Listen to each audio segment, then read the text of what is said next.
Hey everyone, welcome back to our channel. Hi guys, we're really happy you're here today. Before we start, can I ask you a small favor? Yes, please help us out.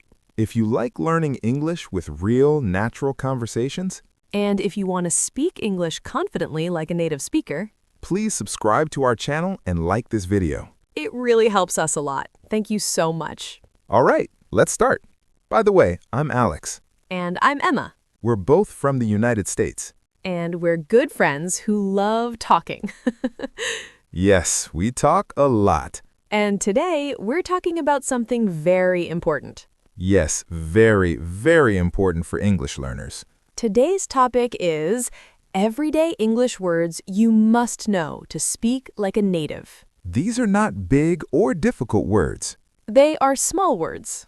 but native speakers use them every single day. If you know these words, your English will sound more natural, More real. more confident. Emma, can I ask you something? Sure. Did you drink coffee this morning?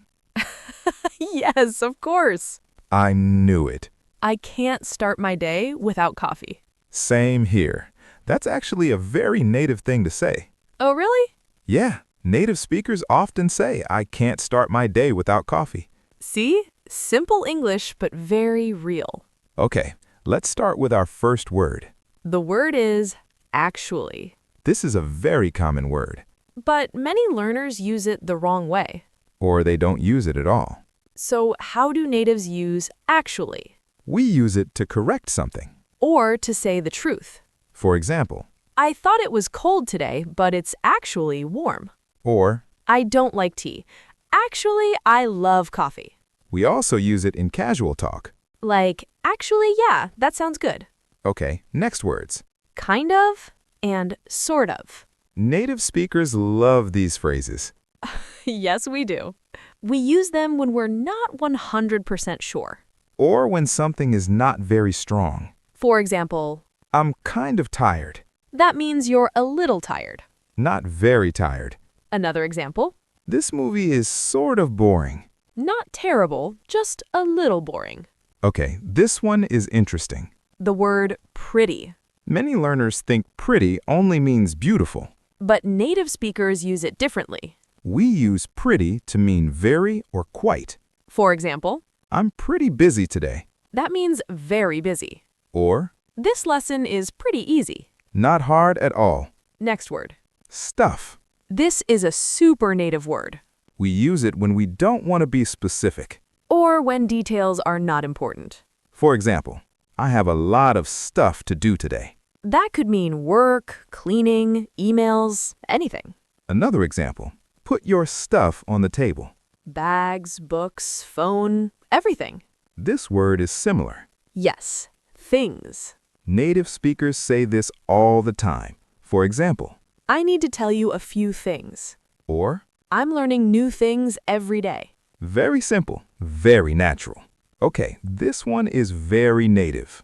Yes, you know. Native speakers say this without thinking, We use it to connect ideas. or when we're thinking, For example, it was a long day, you know? or I was just tired, after work. don't worry if you say it slowly. Next phrase. I mean, We use it when we explain something again. or when we change what we said. For example, It's hard. It's not easy. or She's nice. Really kind. this word is simple but powerful. Maybe. Native speakers don't like strong answers. We like soft answers. For example, Maybe we can meet tomorrow. or Maybe I'll call you later. next word, really. We use it to show feeling, Surprise. interest, For example, really, that's great. or I really like this channel. Nice example. Last word for today. The most common word in English. Okay, We use it for everything. agreement, Understanding. ending a conversation. For example, okay, see you later. Okay, I understand. You know, Emma, What? these words are small, Yes. but they make a big difference. They help learners sound natural. Not perfect, just real. And that's the goal. So remember, You don't need big English words. You need real English words. Practice these every day. Speak slowly. Don't be afraid of mistakes. And most importantly, Enjoy learning English. if you enjoyed this video, Please subscribe to our channel. like the video. And tell us in the comments which word was new for you. Thanks for watching. See you next time. Bye.